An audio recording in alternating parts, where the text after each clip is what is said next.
बिस्मिल्लाहिर्रहमानिर्रहीम। नाज़रीन, मैं हूं जावेद बलोच और उम्मीद है आप लोग खैरियत से होंगे। आज सानिया 9 मई को 1 साल मुकम्मल हो गया और 1 साल गुजरने के बावजूद उन किरदारों को, उन मुलज़मों को सज़ा नहीं मिल सकी जो इस सानिया में मुलव्वस थे, जो जलाओ घराव में मुलव्वस थे, जिन्होंने मिलिट्री इंस्टॉलेशन पर हमले किए, जलाओ घराव किया। लेकिन आज भी शहदा की फैमिली, आज भी जो है वो जो जलाओ घराव हुआ था उस केस का फ़ैसला नहीं हो सका, उन किरदारों को सज़ा नहीं मिल सकी।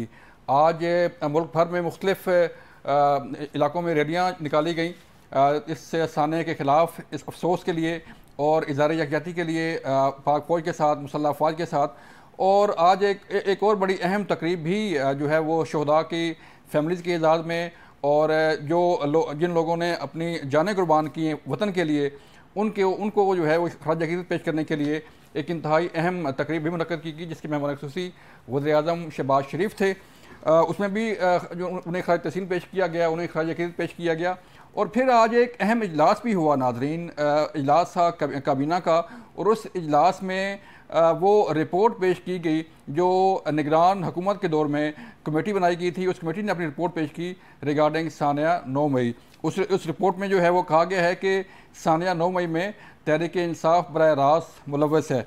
इन तमाम उम्र पर बात करने हम जा रहे हैं।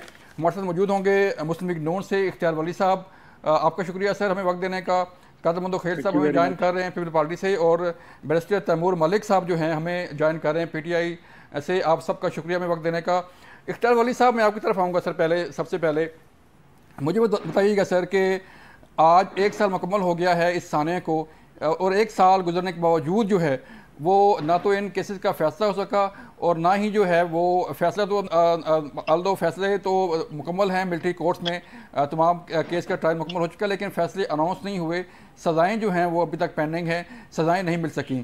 तो क्या सर वजह है? निज़ाम इंसाफ पर सवालिया निशान है, ये हमारे सिस्टम पर सवालिया निशान है कि एक इतना बड़ा सानिया हो गया, लेकिन आज 1 साल गुजरने के बावजूद जो है उनको सज़ाएँ नहीं मिल पाई। Thank you very much Javed Baloch sahab. देखिए, मैं आपको क्लियर कट बताता हूँ कि चीज़ें बड़ी वाज़ेह हैं कि जो सानिया 9 मई का जो मास्टरमाइंड था वो इमरान खान नियाज़ी खुद था। बानी चेयरमैन PTI कहें, व्हाटएवर जो भी कहें, वो खुद था। और अगर ये वारदातें जहाँ जहाँ पर हुई हैं, पेशावर में अगर चागी का जो निशान था वो जलाया गया, कर्नल शेर का मुजस्समा तोड़ा गया, फिर आपने देखा कि चकदरा फोर्ट पर हमले हुए, वहां पे आग लगाई गई, GHQ के दरवाजों पर गेट्स पे हमले किए गए, वहां के बेचेस उतार के उसको तोड़ा गया पटक पटक कर जमीन पर। और पंजाब रेजिमेंट सेंटर में आपने देखा कि उस पे हमले हुए। फिर आप पिंडी से आगे जाएं तो लाहौर में जिना हाउस, ज़ियारत रेजिडेंसी, कोई जगह जो आर्मी की सेंसिटिव तनसीबात थी, जो हमारे मतलब निशान अजमत है, कोई जगह नहीं छोड़ी गई। वाजे ये है कि ये हमले थे, ये सियासी एहतजाज नहीं था, ये एहतजाज अस्करी एहतजाज था। और ये जो इनका 2013 से 12-13 से जो इनका प्रोग्राम था कि पाकिस्तान को तोड़ना, खाकम बदहन, इसके 2-3 हिस्से बखरे करना, ये उस एजेंडे का, इजराइल से फंड लेना, इंडिया से फंड लेना। आपने देखा जब से ये लोग ताकत में आए, जब से ये लोग पाकिस्तान की सियासत में इनको इन्फ्लुएंस मिला, उस दिन के बाद से इंडिया बड़े आराम से बैठा है। और ये स्टेटमेंट मोदी की रिकॉर्ड पर है कि अब हमें पाकिस्तान से लड़ने की कोई जरूरत नहीं है, हमसे ज्यादा बड़े पक्के दुश्मन उनके वहां पैदा हो चुके हैं, स्पॉन्सर्ड और सपोर्टेड दुश्मन जो मुल्क के होते हैं। ठीक है। अच्छा, ऐसी चीजों को अगर आप देखें, जमान पार्क जो था, that was the main hub, जहां पर ये सारी मनसूबाबंदी की गई, सारी प्लानिंग की गई, और इनका ये ख्याल था कि यहाँ पे कोई तुर्की जैसा वाकया हो जाएगा, हालांकि ऐसा कुछ नहीं हुआ। फिर अब ये सारी बातें वाज़ेह हैं। जी, तैयब उर्दगान, ये तुर्की भी नहीं था, ये तैयब उर्दगान भी नहीं था। मैं तो साफ कहता हूँ, ये बंदा खुद को कभी चे गुवेरा समझता है, कभी ये इमाम खुमैनी समझता है, कभी ये पता नहीं माओ ज़ेतुंग समझता है खुद को, कभी नेल्सन मंडेला समझता है। हर बड़ा लीडर वो इसको अपने आप से छोटा ही नजर आता है।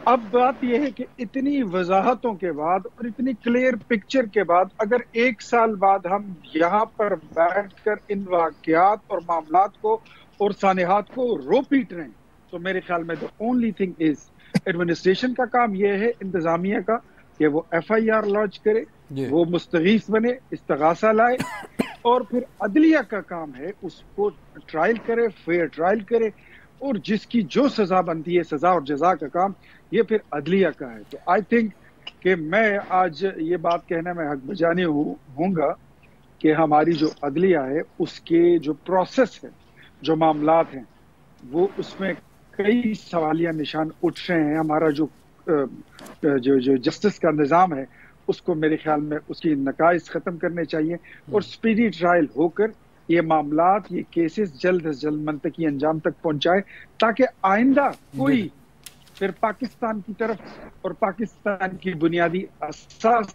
की को मेली आंख से ना देखें, इनकी जुर्रत ना हो, ठीक है, इनको निशान इबरत बनाना चाहिए। चलें कादर साहब, मैं सर आपकी तरफ आऊँगा। मुझे बताइएगा कि आज स्पेशल कैबिनेट मीटिंग हुई जिसमें जो निगरान गवर्नमेंट में कमेटी बनाई गई थी रिगार्डिंग तहरीके जो है वो सानिया 9 मई की तहकीकात के लिए, उसकी रिपोर्ट पेश की गई और उसमें भी उन्होंने ये वाज़े अल्फाज में लिखा है कि ये तहरीक इंसाफ जो है सानिया 9 मई में बराह रास्त मुलव्वस है और कानून साजी की एडवाइस की गई कमेटी की तरफ से कि गवर्नमेंट जो है वो कानून साजी करे। क्या समझते हैं आप सर, वकील भी हैं, तो क्या कानून साजी होनी चाहिए कि ऐसे वाक़यात जो है वो आइंदा रूनुमा ना हो? आपने अदलिया को मजाक समझा है? अभी 3 दिन बाद 12 मई आएगा जो यहाँ पुख्तनों के कत्लेआम कराची गर्ल्स का आज तक फैसला हुआ है। जी जी जी। उससे पहले बेनजीर भुट्टो शहीद को जो इस तरह बेदर्दी से कत्ल किया उसका फैसला हुआ है, मुलजिमान को तो बरी कर दिया उन्होंने। भुट्टो शहीद को 45 साल बाद ये कहा गया कि भाई इनके साथ नाइंसाफी हुए, वो जिंदा तो नहीं हो सके। तो आप ऐसी मजाक ना करें कि आप 1 साल में फैसले मांग रहे हैं। और दूसरी बात ये कि ये जो ड्रामा रिपोर्ट आज पेश की है हुकूमत के सामने, कि आज के दिन ही पेश करना था या इसको संभाल के रखा था तजूरी में कि आज के दिन जो है ना हम मीटिंग करेंगे और फिर रिपोर्ट पेश करेंगे? वो मजाक नहीं है इंसाफ के साथ? क्या आपने सिर्फ एक ड्रामा मचाना था आज के दिन मीडिया में आने के लिए? उस रिपोर्ट को आपने संभाल के रखा हुआ था कि ये इस दिन में हम नशर करेंगे। मजाक नहीं है उन लवाकिन, उन शोधा के साथ जिन्होंने पाकिस्तान के लिए कुर्बानी दी है और जिस तरह उनकी यादगार को सत्यानाश करके, मलामेट करके और जला के राख कर दिए है। आपने सिर्फ रिपोर्ट इस ड्रामे के लिए रखा है कि आज दिन भर टीवी पे हम चलाएंगे ये सारी चीजें। सवाल ये कि हम खुद मुखलिस नहीं है। ठीक, क्या कानून मौजूद नहीं है? इंसदाद दहशतगर्दी का 1997 का जो कानून मौजूद है कि एक मुकदमा एक अदालत में चलेगा और उसका फैसला जब तक नहीं होगा दूसरा मुकदमा उस अदालत में आ नहीं सकता है, यानी 7 दिन के अंदर फैसला देने पड़ेंगे। आपने मजाक समझे? 7 दिन क्या 1 साल में पूरा होता है? उसके लिए 45 साल चाहिए। हमने इस दिन को मनाने के लिए सिर्फ इस चीज के लिए हमने मना रहे कि हम करेंगे कुछ नहीं, सिर्फ एक मरतबा फिर पाकिस्तान को, लोगों को दिखाएंगे कि हम कितना गमजदा है। आप गमजदा होते तो इनको इंसाफ दिलाते लवाकिन को, आप गमजमा होते जो क्रिमिनल है उनको आप सजाएं देते। आप गमजदा होते तो उनके जख्मों पे नमक चढ़ने के बजाय उनको मरहम लगते। देखें सर कादर साहब, लेकिन एक बात तो वाज़ेह है ना सर कि जैसे इख्तियार साहब ने ये कहा कि जो पुलिस का काम है या इदारों का काम है वो FIR लॉन्च करना, FIR चाक हो गई, मामला चला गया कोर्ट में, तो ये निज़ाम इंसाफ से, जैसे कि अभी आपने कह रहे थे कि 45 साल बाद जो है भुट्टो का फैसला हुआ और फिर इसी तरह जो है वो बेनजीर भुट्टो साहबा का जो है 12 मई की आपने बात की, तो फैसला तो कोर्ट ने करना है ना सर? कोर्ट ने बिल्कुल करना है। हमारे जजेस माशाल्लाह बड़े जबरदस्त कॉम्पिटेंट है और जहाँ जो है ना जुडिशरी में चाचे, मामे, बांजे, भतीजे भर्ती होते हैं उनका अशर तो फिर यही होगा ना। मैंने असम्बली में बिल पेश की, इसी वजीर कानून ने जो इस वक्त बैठा हुआ है उसने नहीं होने दिया। PTI का वजीर कानून तो उसने नहीं होने दिया। मेरे क्या बिल था? मेरे ये बिल था कि 4-4.5 लाख पाकिस्तान में वकील है, क्या ये चंद लोग जो सिफारिश में किसी का चाचा है, किसी का मामा है, किसी का चंबर का जूनियर है, ये आ सकते हैं और किसी गरीब का बच्चा नहीं आ सकता है? ठीक है। 2 साल तक टालते रहे, 2 साल तक टालते रहे और असेंबली का टेन्योर खत्म हो गया। तो सवाल ये है कि सिर्फ, मैं ये भी कहूंगा कि सिर्फ ये अदलिया की जिम्मेदारी नहीं है। ये जो सरकारी वकील है ये किस खेत की मूली होती है? ये जो हुकूमत वक्त होता है ये किस बात के होते हैं? इनको ये सारे गवाह पेश करने होते हैं। चलें सर, मैं अदालतें बनानी है जी अब भाई सोचो, अगर एक अदालत में एक केस लगेगा तो या तो हजारों अदालतें चाहिए। मैं जज हूं तो कोई और जज नहीं बने, मैं पिंड के चौधरी हूं तो और चौधरी नहीं होना चाहिए, या तो ये पॉलिसी है। ठीक है मुंतखिल साहब, मैं पीटीआई पे आऊंगा सर। तैमूर मलिक साहब, आप सर फरमाइएगा कि आज सानिया 9 मई को 1 साल हो गया और तहरीक इंसाफ ने एहतजाज का ऐलान किया। वही बयानियाँ जो है एक हमारे खिलाफ साजिश हुई और ये एक साजिश थी और जुडिशल कमीशन बनाया जाए। क्या डिमांड्स है अब भी आपकी, और अब भी जो है आप प्रोटेस्ट कर रहे हैं? देखें, पहले तो मैं ये कहूँगा कि इख्तियार साहब ने एक लंबी तमहीद बांधी, एक नक्शा खींचा, हम उससे बिल्कुल मुत्तफिक नहीं है। पाकिस्तान तहरीक इंसाफ मुसलसल कहती आ रही है जो 9 मई को इदारों के खिलाफ, इदारों की तनसीबात के खिलाफ जो भी वहाँ पे कोई चीज़ें हुई उसकी भरपूर मजम्मत करते हैं हम। और मैं ख़ासतौर पे as an individual, as a वकील, हम शोहदा की फैमिलीज़ के साथ भी खड़े हैं, शोहदा को खिराज तहसीन भी पेश करते हैं। जो अदालती निज़ाम की बात है और जो केसेस की बात है, असल में ये किसी एक हुकूमत की बात नहीं है। पाकिस्तान तहरीक इंसाफ की हुकूमत तो चंद साल रही, उससे पहले किन की हुकूमतें रही, किन्होंने काम ठीक करने थे जो नहीं किए, क्यों बेनज़ीर कत्ल केस का फैसला नहीं हुआ, क्यों जुल्फ़िकार अली भुट्टो को 40 साल लग गए इंसाफ मिलते हुए। तो सवाल जो हैं वो मुख्तलिफ हैं। जहाँ अभी बात है एहतजाज की, हज़ारों सियासी वर्कर, तालिब इल्म, ख़वातीन वो ना हक कैद रहे हैं 9 मई के वाक़यात की वजह से। और कई ऐसे हैं जो एक शहर में मौजूद थे, उनके ऊपर FIRs इंसदाद दहशतगर्दी की दूसरे भी 3 शहरों में हुई हुई।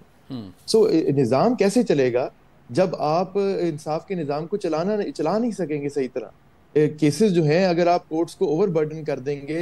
लेकिन मलिक साहब, तैमूर साहब, PTI जो है मजम्मत तो करती है सानिया 9 मई की, लेकिन माफ़ी नहीं मांगती।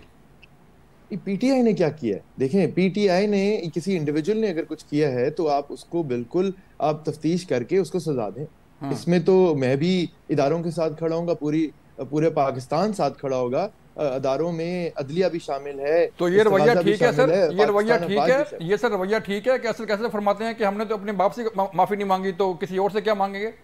मैं किसी इंडिविजुअल के कमेंट नहीं करूंगा उनके ऊपर, बट लेकिन पाकिस्तान तहरीक इंसाफ जो है पाकिस्तान की सबसे बड़ी और सबसे पॉपुलर जमात है। इसमें तो कोई 8 फरवरी के इंतखाबात के बाद कोई शक नहीं रह गया हुआ। सो इसमें बात सिर्फ करने की ये है कि जो आज की बात है वो इस चीज़ का एहतजाज नहीं है कि उन वाक़यात की हम मजम्मत नहीं करते। एहतजाज इस चीज़ का है कि जो नाहक कैद व बंद में रहे लोग और आज तक रह रहे हैं, आप उनको इंसाफ तो मुहैया करें। अगर आप केस करने में, और ये खाली अदलिया का नहीं है काम, ये इस्तग़ाज़ा ने अगर चलान ही नहीं फाइल किया आज तक, कई जगह पे तो ट्रायल्स शुरू ही नहीं हुए अभी तक, तो इसमें प्रोसिक्यूशन का कसूर है, हुकूमत वक्त का कसूर है, इससे पिछली हुकूमत केयर टेकर जो थी उसका कसूर है, उससे पीछे इन्हीं की हुकूमत थी, यही वजीर आजम थे, तो इनका बिल्कुल कसूर है। और उसकी वजह यह है कि अगर आप 10,000 लोगों को मुख्तलिफ FIRs में नामजद कर देंगे तो मामला चलेंगे कैसे? अगर आपके पास जो एविडेंस मौजूद है, वीडियो फुटेज है, कोई और शवाहिद हैं, उसके मुताबिक 100-150 लोग आप आइडेंटिफाई करते हैं कि इन्होंने ये चीज़ें की, आप उन पर एक फोकस करके ट्रायल चलाएं, बाकायदा तरीके से उनको एक फ्री एंड फेयर ट्रायल दें, जिसकी सजा बनती है उसको सजा दें, कोई कुछ नहीं करें। चलें सर, बात हो रही है और अदलिया के साथ खड़े होंगे। जी, बात हो रही है शवाहिद की। मुझे यहाँ पे एक ब्रेक लेनी है, जब ब्रेक से वापस आएंगे तो फिर बात करेंगे कि जो शवाहिद की बात करती है तहरीक इंसाफ के, शवाहिद लाएँ, CCTV फुटेज लाएँ, वो किसने लानी है और वो शवाहिद जो है वो कहाँ से आएंगे? मिलते हैं ब्रेक के बाद।